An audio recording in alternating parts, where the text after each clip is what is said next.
تو از چشمای من خوندی که از این زندگی خستم، کنارت اونقدر آرومم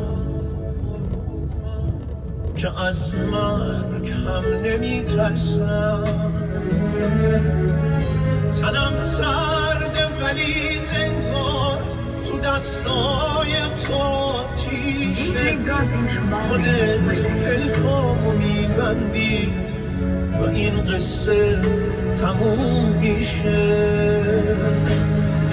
هنوزم میشه عاشق تو باشی کار سختی نیست، بدون مرز با من باش اگرچه دیگه وقتی نیست.